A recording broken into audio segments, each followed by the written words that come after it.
Hi guys, Kirk and Jay here with Kirk Giordano Plastering. Today I'm going to show you veneer plastering. Why are we doing veneer plastering? Because, well, it's strong. It's what we're doing is we're matching this. What is this right here? Can you get a close-up of this, Jay? This is lime plaster. What is lime plaster? Well, you take a limestone, you heat it up, and it used to, in the old days, give you lime putty. Today, it gives you lime powder, and you just add water, boom, air, and it's right back to its original form. This is lime plaster, real lime plaster. How many? I'm in the San Francisco Bay Area. How many companies do I know right off the top that have real lime plasters? Like, let's see, American Clay, Cadillac, Eco, Stucco. They're all pre-bagged lime plaster. It's good. For the area up here, we're high up in the air. In fact, show that beautiful area over here, Jay. Now we got San Francisco Bridge, we got Golden Gate Bridge, we got San Rafael Bridge. These guys got a 360, and way over there is San Mateo Bridge. Of course, I can't see it. My eyesight ain't as good as it used to be. What we're doing is we're going to tie everything in today. Now, this is limestone plastering. How do I know that? Because I've been doing this like 30 years, guys. What is this? This is veneer plaster. What is veneer plaster? Veneer plastering is you take gypsum and you add lime. Why? Well, the lime makes it 100 times stronger than, say, regular sheetrock, drywall. It makes it 100 times stronger. You cannot put a thumbtack in this, nor can you put a thumbtack in this. You can pound it with a hammer possibly, but you can put a thumbtack in here or here. So what we're going to do is we're putting a veneer plaster system over everything. And which one is the strongest? Well, that's debatable, but USG makes Imperial. Imperial is the strongest base that I'm aware of. Why do people want even to put a veneer plaster system?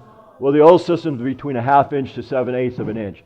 A veneer, you can put it 1/16 of an inch to 1/8, 2-coat system. It only takes 48 hours before you could paint it. If you do 1 coat, which I never do the 1 coats, guys, but you can paint it the next day, 24 hours. We're doing a 2-coat system over everything. Now this finish here, it's somewhat smooth, but it's very rough also. You hear that sound? That's very rough. And that's what they want. They want it to look like this because it's old, natural. Of course, they're going to paint it. You see these splotches here. But this is old plastering. What it does is, if you have an area such as this, where you get humidity, the showers that have a steam room, absorbs the moisture, just absorbs right in it, and when drier conditions occur, it releases it. Sheetrock can't do that. Sheetrock will mold. Oh, anyway, I'm gonna try to explain a few things here, guys. It's gonna get kind of busy. We're working with about 10 different contractors on this job. This is blue board. What is blue board? Blue board is specifically engineered for plaster, the veneer systems. And while we're on veneers, some guy just said, well, what is Venetian? Venetian is you add gypsum and crushed marble. So this is lime. It's called the veneer system, the veneer plastering system. And what do we got here? This is veneer base coat. It's Imperial. A lot of guys like myself will put an Imperial base, and sometimes I'll use Imperial finish, sometimes I'll use the diamond finish. Why? They both cost about the same. In fact, they're like, I don't know, between $30 and $55 a bag. But the diamond finish is spread further, you have more time with it, and you could bring more fat out. So you put it on and you wet it later, you could bring that back to life. It's got more lime in it, basically. So that's why contractors such as myself tend to use the Imperial base with a diamond finish. But of course, on this, we're just using we're using Imperial base with an Imperial finish. And I'm actually going to use the base coat because I can make that smooth with like what these guys got. They said, match this, Kirk, and you're good. So I'm going to show you something here. While we're on it, we got our metal corners. Are these stronger than metal corners, guys? It's a mesh with plastic here, polyurethane, and you just use a hammer tacker to tack that on. Are they stronger than these right here? Not really. And besides, if I were to put this on here and use the hammer tacker stapler right here, now notice, it'll go through this sheetrock, but once this veneer is on it, it's never going to go through. This is faster sometimes, but I still apply a bonding agent on it. We're getting doing a lot of things, guys, so I'm going to explain something. This metal, I put a bonding agent on it. Do you have to? Not really. I put a bonding agent on this wall. Why? Because we're up in the air. It's toward the middle of the day. It's warm up here. It's like very humid up here right now.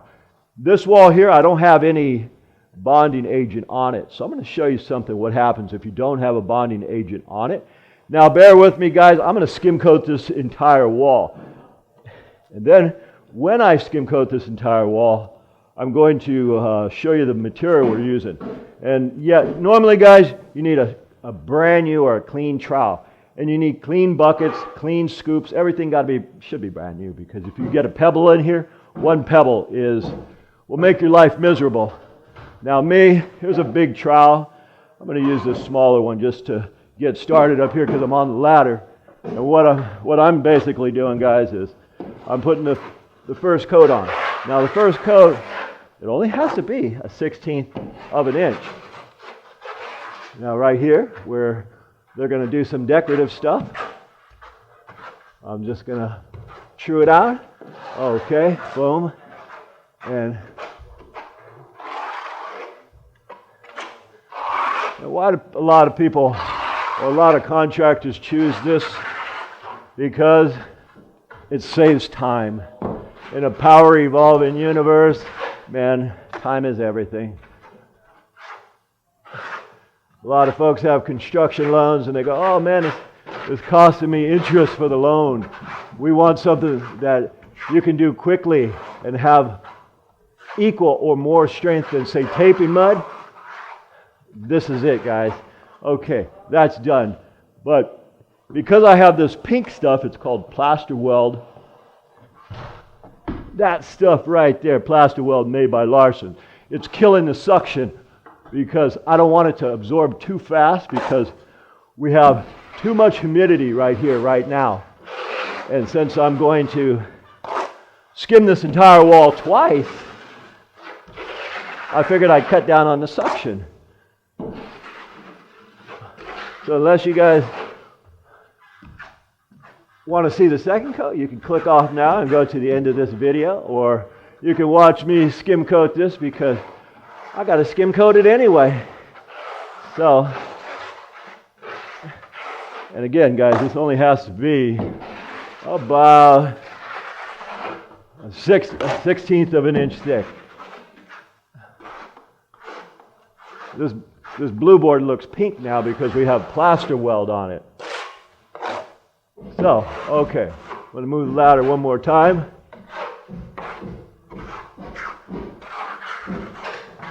Fortunately, I got pretty long arms, so I can stretch. You see, that's not much right there, guys. The hard part, or the more challenging part, comes from when I do the second coat.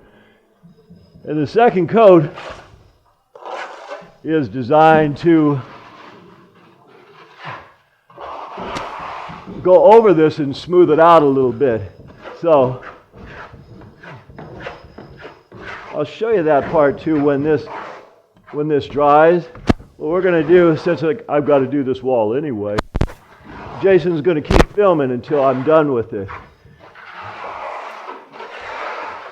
What I'm going to do when I get on the bottom is switch trowels, because this trowel here is your average 16 inch. It's a pretty good trowel, but I want a 20 inch for when I do the bottom, because we're going to be hustling.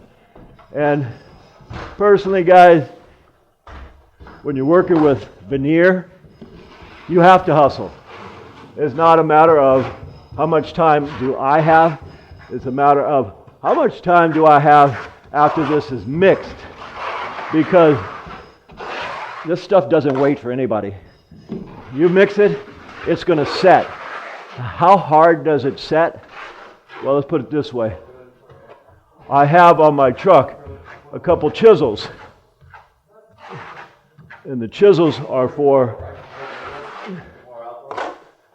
doing a video, guys.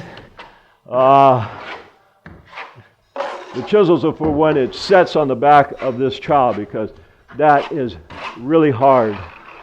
Okay, Now, I'm going to stop it right here just for the sake of explanation, because I don't have a piece of fiber mesh where it meets the wall over here, and I want a piece of fiber mesh. But while we're at it, I'm going to show you something else, guys. Okay, notice this wall over here that we don't have the bonding agent. Just for example, all right, notice the color.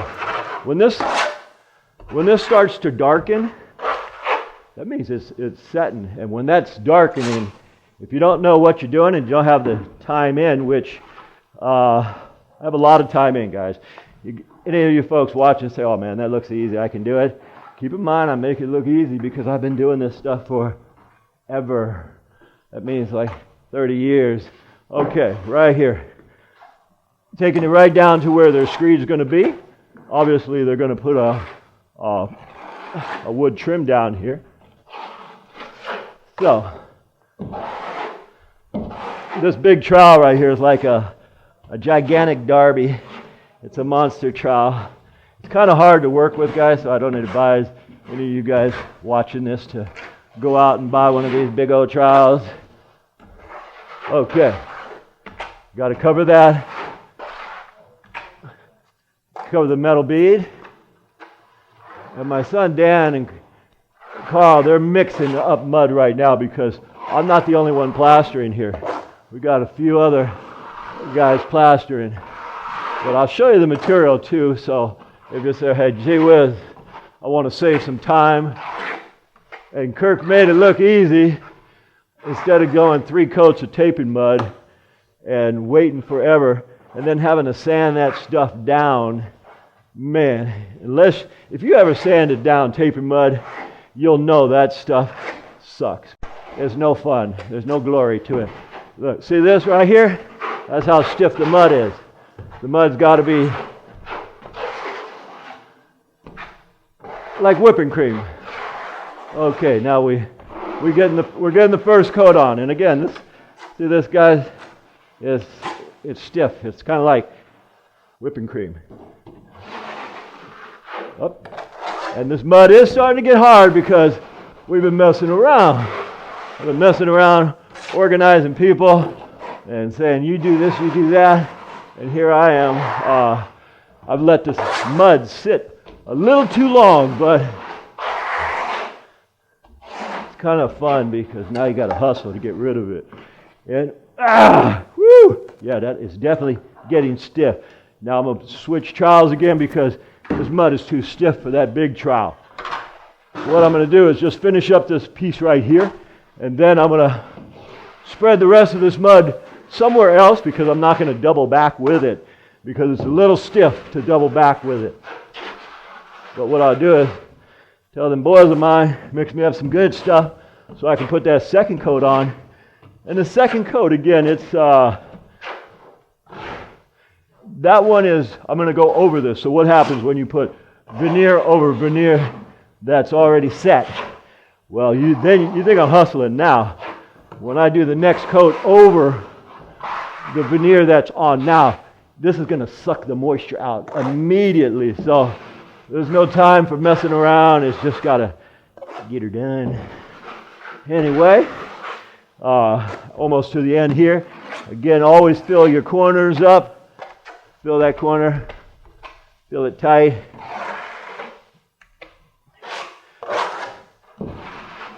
What I'm going to do is I'm going to have Jay go down and tell them boys to mix me up some more. In the meantime, I got just another handful left in this bucket, but you get the idea of what's happening here. I'll hit this little piece out. And Jay, if you can go tell Dan or Carl to mix me up a fresh bucket. We'll show you how we take it down now. And generally, when this starts to darken, it'll be twice as hard for the next coat. Notice, I put this on, and this is not darkening yet because I killed the suction with the plaster weld. Look at over here. You see this already? How dark this is. That means that's already set. So people say, well, why do you use a bonding agent if the blue board is specifically engineered for the veneer finishes? Because sometimes I don't want to kill myself and rush. This gives me I'm going to do it anyhow, but this gives me the luxury of relaxing. So I like to relax while we're on the job. Listen to the music. Anyhow, they're going to bring me up another one, and I'll show you how to put that second coat on. All right, guys, let's go down these stairs over here. I'll show you what kind of material it is. So in case you say, well, man, I'm going to try that, you get the right stuff. We're doing patchwork everywhere. Why? Because the people who used to own this house knew their plastering, so we're matching what they're doing. Adolfo, how's it going, buddy? It's a tough thing to match in a ceiling within a ceiling, especially when the sheetrock is cockeyed. And my buddy Tim over here. What's up, Tim? All right. These are fine craftsmen. Tim's been doing this stuff for 30 years. Adolfo has been doing it for maybe 25, but he's already as good as me. Let's go down here, Jay. All right, guys, we'll walk through the dungeon here. This is where we got some of our materials. This is Imperial base.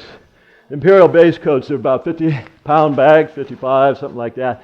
The base coats, that's what it looks like. USG Imperial. It'll save a lot of time, but this product is 2 to 3 times as expensive as taping mud, obviously, and most of the compounds. Right here is the finish coats, because we are doing some finish coat plastering too. And if you want it a little sandy, you could add some sand, or you can just take a scoop out of this bag and add it to the finish.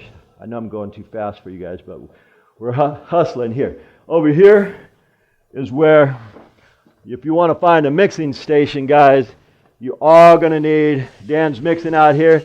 He's got himself set up. Show that impressive drill, Dan. That's the cola mix. That drill right there is made for mixing.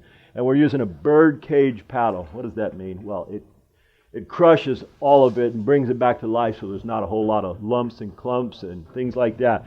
The drill and the buckets are so important. If you mix mortar before, clean it out perfectly. Otherwise, you're going to get little chatter marks, little grains of sand. It's a real pain in the butt.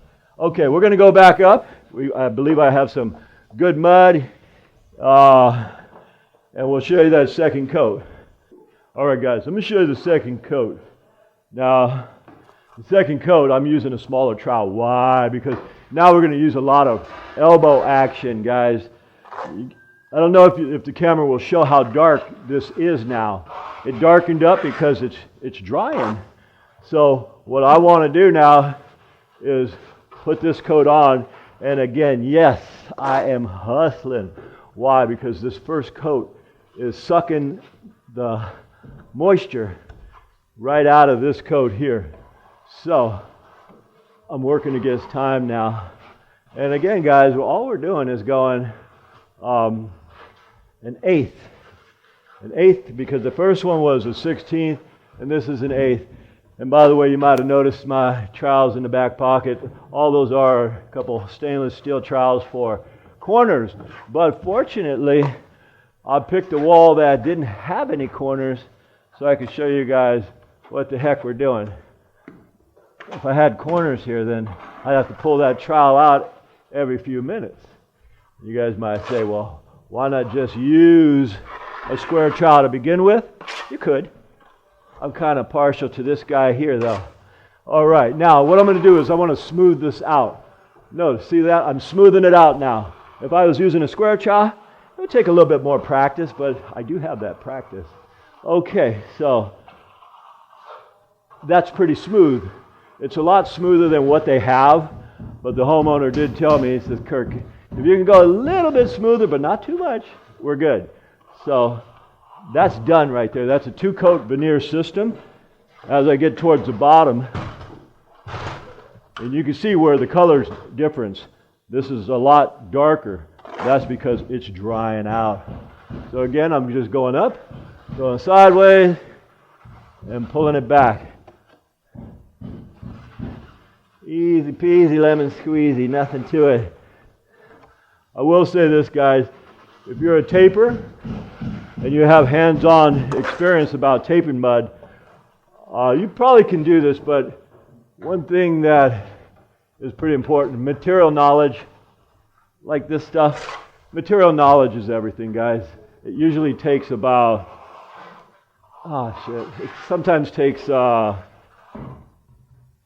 15, 20 years to get that knowledge. And what I'm doing here is I'm getting rid of that top because I'm not sure what they're going to put up here, but if it's a piece of wood, we want it to sit plumb without it hitting any clinkers. So come on off, you guys. All right. So what I'm going to do is I'm going to continue going this way. I'm going to take it right to that door, and then I'll show you one more thing. All right. So we're going to put it on. Again, this stuff, it does save you a lot of time if you know how to do it. If you don't know how to do it, and you think, well, gee, I'm going to watch Kirk's video and learn how to do it, you watch Kirk's video and you can get an idea of how it's done.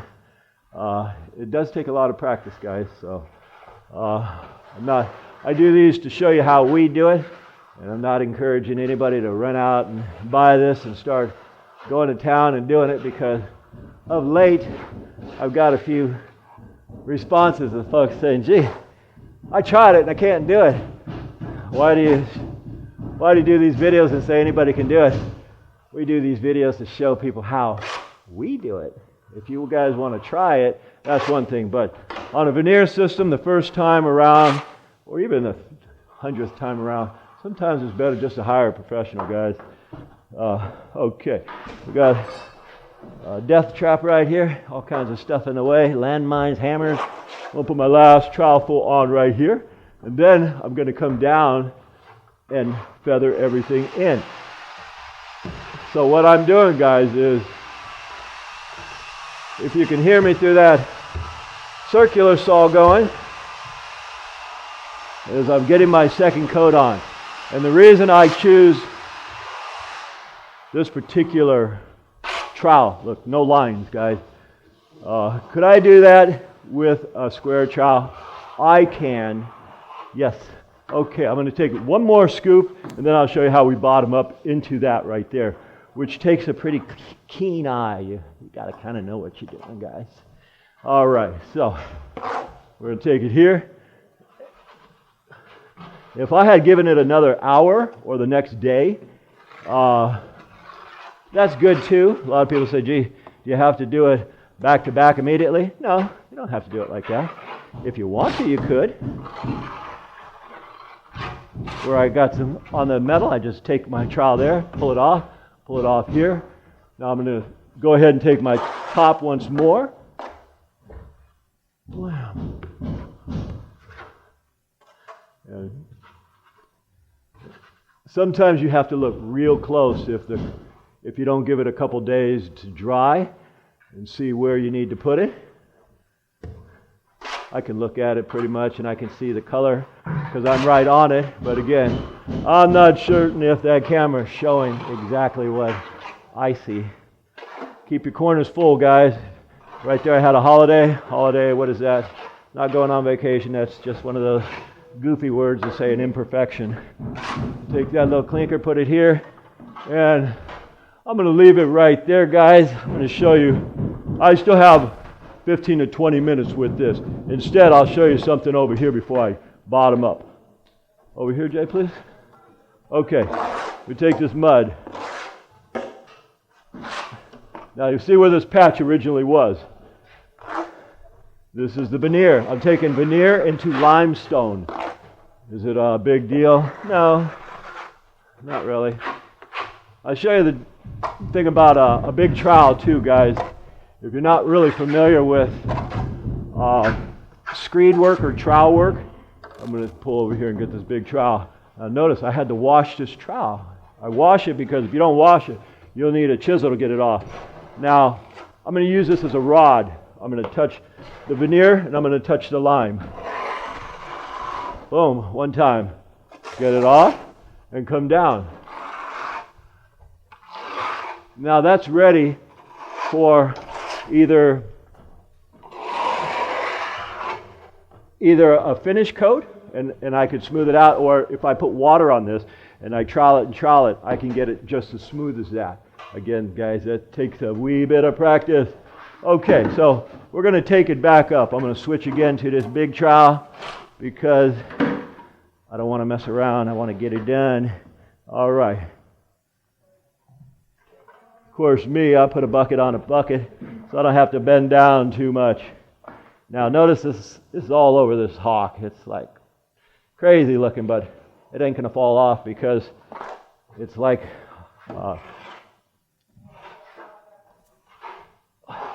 it is like, what is it like? I'm hustling. Okay. Whipping cream. So we kind of avoid some of those electrical lines and get that. Take it here, plumb it out, get the corners right. And two, while I'm doing this, I have the luxury of coming back with a felt brush or a spray bottle and bringing this back to life a little bit. Not a whole lot, but a little bit. And I'll use the big trowel because it will basically trim out everything. It's like a screed, a rod. Okay, I can see areas I missed. I just go over them. Where I have a outlet like this, hit it here, hit it here, hit it here. Put some mud on the top, hit it on the bottom, come down, and then feather it all in. Just like that. And you could even go right over that box. You got to put a little mud here. When it dries, you just tap it right off. See that, guys? Okay, now I'm going to take it into what I started off with. You want to put your mud, depending on the trowel size, in the middle of it. You don't want it a little bit here, a little bit there. Go on, big guns. All right. We got a lot of crews working here. They're doing a lot of stuff. These guys are doing a tile floor, so we're in their way. Anyhow, see again, I'm putting the mud. I have about 3 inches to spare here, 3 to spare here. If I had a little bitty trowel, then I'd still have 2 to 3 inches to spare, because if you take it off and you put it to the end, then when you go like this, it all comes off the side, guys. So you see that? And where we got all these little grits, where that's sand, you just go right over it. And what's the total depth of this right now, guys? Who's been paying attention? Who cares? Total depth is about 1/8 of an inch, but it's just as strong as a system of gypsum that is, say, 1/2 inch or even 7/8, because again, this got that lime in it. The lime, this crushed lime, it's very, very strong. I'll tell you another tip, guys, before I end this is, how do you know if it's lime plaster or, say, tape and mud? If it's lime plaster, usually, guys, it'll have, when you touch the wall, it'll be really cold. And it'll be hard and dense. Sheetrock tends to be soft and warm and fuzzy. This stuff, there's no warm and fuzzy about it. It is cold, hard, dense, and you won't get any screws popping out. Not through this stuff. Say, this is made so that it's so strong. The screw heads, they simply won't pop out, guys. With tape and mud, down the years, you'll see that often. In fact, I've looked at a lot of jobs. People say, "Hey, how come all these heads are coming out?" I'll say the house is moving a little bit, and plus they use tape and mud, which is okay. The only thing I dislike about tape and mud is that you have to sand it. I hate sanding stuff. Okay, that's about it. There's about 1,000 more details, guys, that we can go into, but there's only so much you can do in a 10-minute video. Anyway, my name is Kirk. Jason on the camera. He's going to put the camera down, and he's going to spread the majority of these walls out while I go do something else. We thank you for watching, and as usual, we'll see you on the next one. Once again, folks, we thank you for watching, and I really enjoy all your comments. If you guys like this video, please click the like button down below, and also if you enjoy what we do, subscribe to our channel so we can keep making these videos for you. My name is Kirk. And Jay. We thank you for watching, and from the entire Giordano family, we'll see you on the next one.